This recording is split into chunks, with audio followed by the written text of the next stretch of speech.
Recently watched the film Final Destination Bloodlines with my good friend. Um, and I've done a specific film review on that, so I'm not going to focus solely on that film. But suffice to say, me and my good friend have been fans of the Final Destination series um, since it came out in 2000. And with this new film, there's been a lot of talk about the series, about all sorts of things, fan theories, the chronology of the timeline, and so on. Summing up Final Destination in terms of being a genre isn't that straightforward because it doesn't quite get placed in any specific area. Probably it's best described as supernatural horror, but you could also call it supernatural thriller. The one thing that stands out with the Final Destination series, if you haven't watched it, is unlike a lot of well-known slasher films, Scream, Halloween, Friday the 13th, there's no specific killer. Rather, it's the concept of death itself, that is to say, accidents, um, meeting people as we progress through the films. Now, the basic concept, and you see this in every film, is that a central character will have a premonition about some big disaster about to happen. Um, and I'm going to briefly go into each of the films and why I rank them as I do. But then that central character will have like a panic attack, a freak out, and the typical thing would be that they're removed from the situation, and then there is a disaster, and then their friends or their associates or colleagues or acquaintances start dying off in accidents. Now, the Final Destination series can be quite graphic, so I wouldn't recommend it to people who are sensitive, and definitely not to people who've suffered some sort of trauma in their life, for instance, a car crash or a house fire. Don't watch Final Destination. But I think it's very effective at what it does. I think it's completely unique. I don't think there's any other films comparable to the Final Destination films. It's very good at what it does. And it's just a good bit of escapism. That having been said, I'm going to rank the films as I see them. And, please, if you're a fan of the series, please put your own rankings below this in the comments. I'd be interested in knowing what other people think. Without further ado, I'm going to go from. I'll start actually with the weakest in my view, and then go to what I see as the best. And for me, the weakest is the Final Destination, 2011. Um, no copyright infringement, by the way, intended. So yeah, it had the basic formula. In this case, there is a big pile up, a drag car race or a NASCAR race, if it is. Um, and the opening scene, it delivers. It's got that shock value.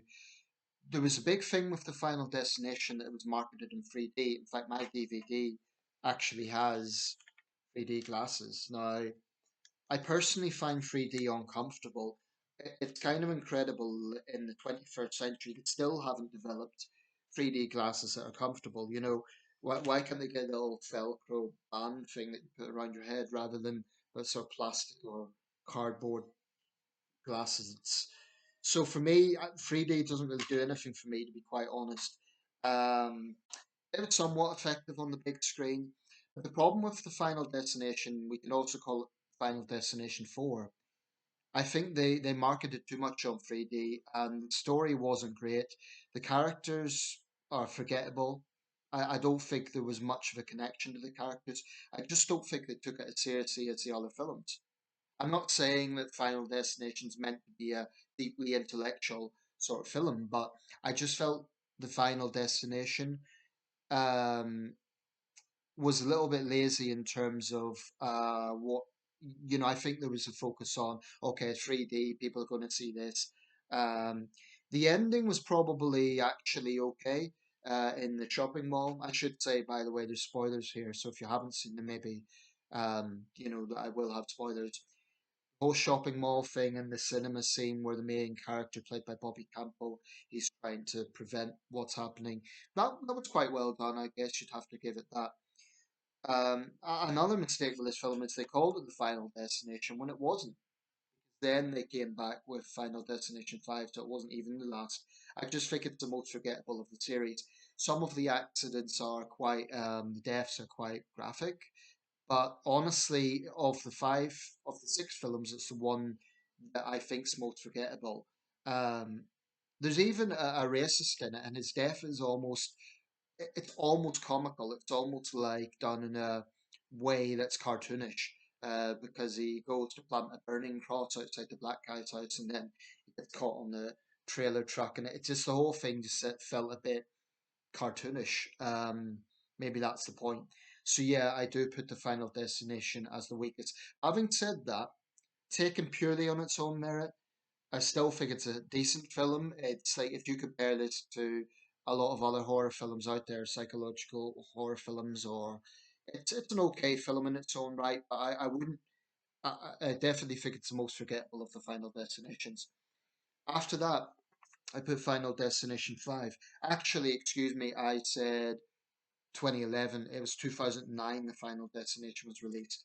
2011, Final Destination 5. So this one is basically your archetypal Final Destination film. It has all the ingredients there. The main protagonist, Nicholas D'Augusto, um, has a premonition. He's with his work colleagues, and there's a bridge collapse.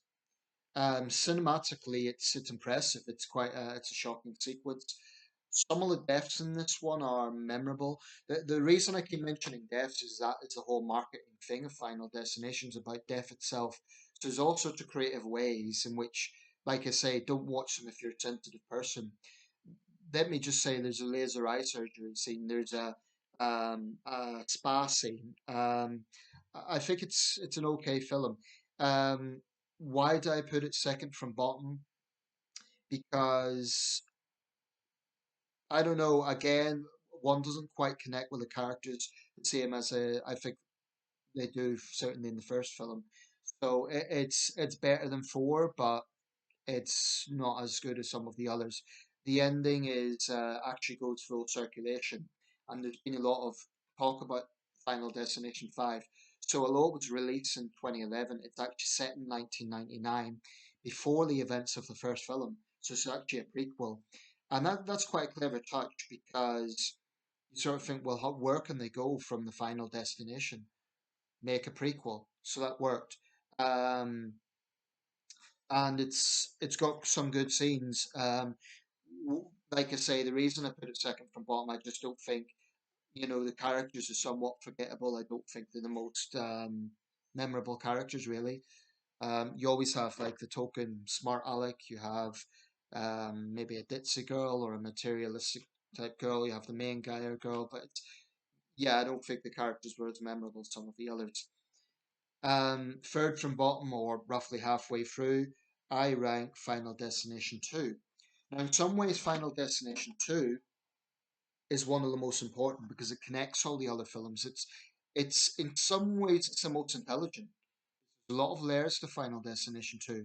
In this one, we have a multi-vehicle pilot on a highway. And there's an iconic sequence where there's a big log, comes loose, bounces off the road, and smashes through the police officer's window. And he's one of the main characters in the film. That's iconic. It's a little bit unrealistic because apparently there's been experiments done. Wood wouldn't necessarily bounce like that, but cinematically it was impressive. I think the opening sequence might be one of the best, except for Bloodlines. In fact, I'd say it's the best opening sequence possibly after Bloodlines. Claire Rivers, very important character, played by Ali Larcher. She's the only character apart from Tony Todd who appears in Final Destination 2. Talking of Tony Todd, Final Destination 4, the Final Destination's the only film he doesn't appear in, which is another one of its weaknesses. And, it's hard to imagine Final Destination without Tony Todd. In all the films, he plays this shady character who's variously a mortician, an undertaker, but it's finally explained in Bloodlines. The other interesting thing about Final Destination 2, all the other films are kind of teenagers and friends. This one, there's a range of ages from young people in their 20s to slightly older people. So it's a good mix up of people, and that was done deliberately so that it wasn't all teenagers. That's an interesting idea. But I like Final Destination 2. Um, what's its flaws? There's not many. I guess it perhaps got a little convoluted. I don't know. Perhaps some people didn't like that it wasn't a group of teenagers. So it kind of went away from that. But yeah, I think it's a good movie. I'm trying to think if there's any critique points of Final Destination 2. I mean, why would I put it under the others? To be honest, there's not many. I watched it again recently. I thought, actually, this is better than I remember. So, Final Destination 2. Then, fourth from bottom or third from top, I put Final Destination. Now, it's the original, and I've never been one to sort of say, oh, the original's best. I've never shared that philosophy. But the thing about Final Destination, there is good character connection. I think there's good character development. There are memorable characters. There's good acting. Um, this is, think it's a great cover for Final Destination. Um, in retrospect, the deaths are perhaps somewhat tame compared to the more prolonged deaths you see in the other films. But it is, after all, the film that started it all, and it was at the time when it was released in 2000. I should say Final Destination 2 was 2003. When Final Destination was released in 2000, no one had quite seen anything like that. The idea of death itself. I remember the scene where Terry Cheney gets hit by the bus, and it's just like, she says that line, you can drop effing dead to her boyfriend, but she's sick of him being macho towards our main character.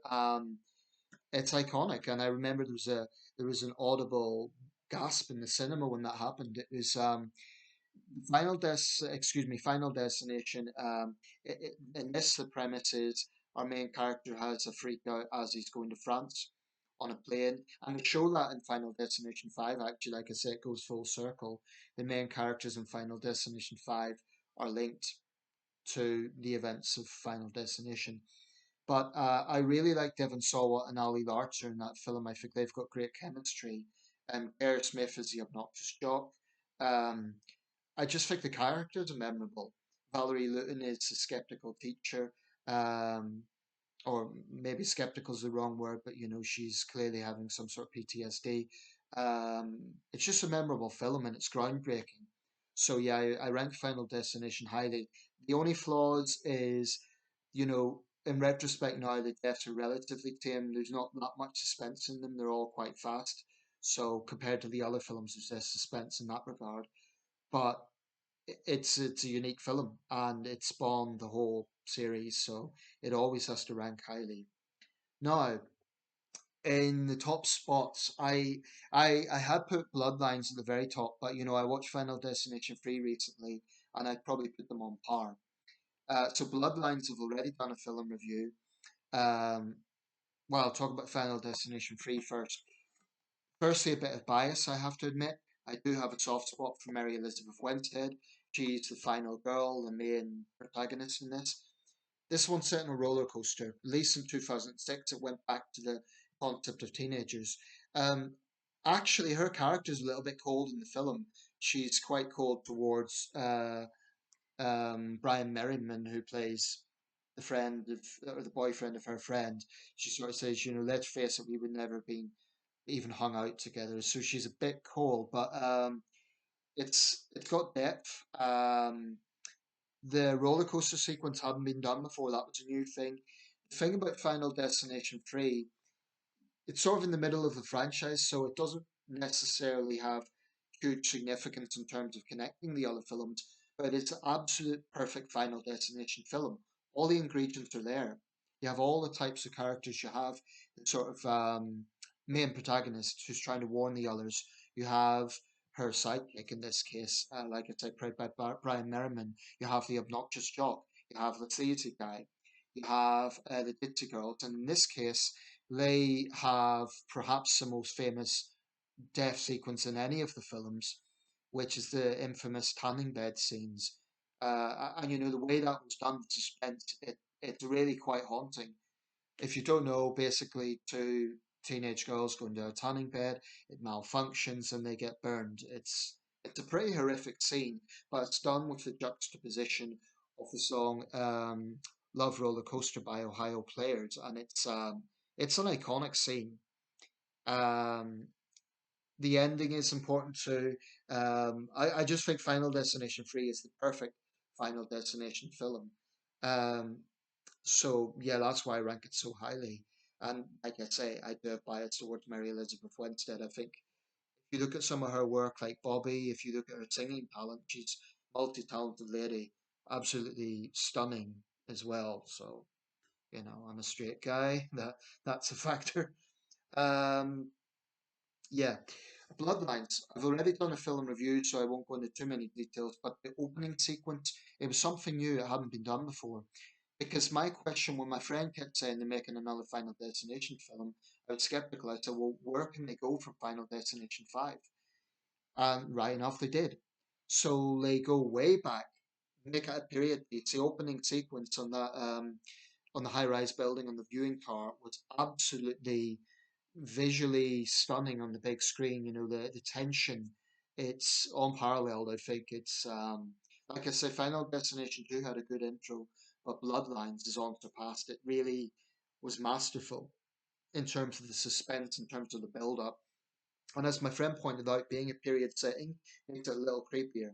The deaths in Bloodlines are also very memorable, very suspenseful, especially the dumpster truck scene. My goodness, that's horrific. Um, Good acting. Some of the films the acting isn't quite on par. It's a little bit hammy, a little bit like B movie acting, but Bloodlines I think was good acting. Um, the only critique I have of Bloodlines, I think the ending could have been better. Now I appreciate that going back to the 60s and sort of implying that actually she didn't prevent the disaster after all might have messed up the whole storyline. But I still think the ending could have been done better, especially if it's the last film. I don't know if they're going to make another one or not, but it was a little bit. I just think the ending could have been a little bit more impressive. But that's it. Yeah, so I'd probably put Bloodlines of Final Destination 3 on par at the top. Then Final Destination 2, Final Destination 5, and the Final Destination. If you haven't seen any Elite films, like I say, chronologically it starts with Final Destination 5. Nevertheless, I'd watch them in order. You won't be lost. It will make sense if you watch them in order. Um, and let me know your thoughts. What do you think is the strongest of the six films? Like I say, for me, it's Bloodlines and Final Destination 3 on par. Um, that's my take.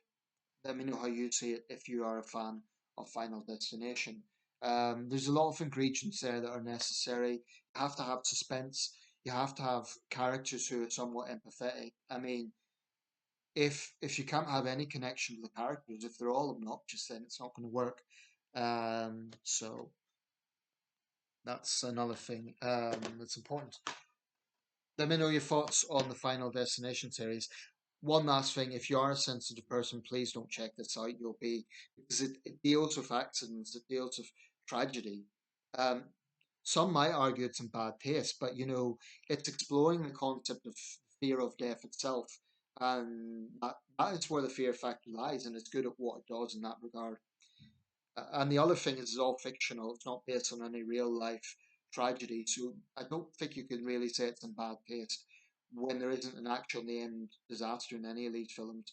Um, Although in Final Destination 3, there's references to the Lincoln assassination and 9/11.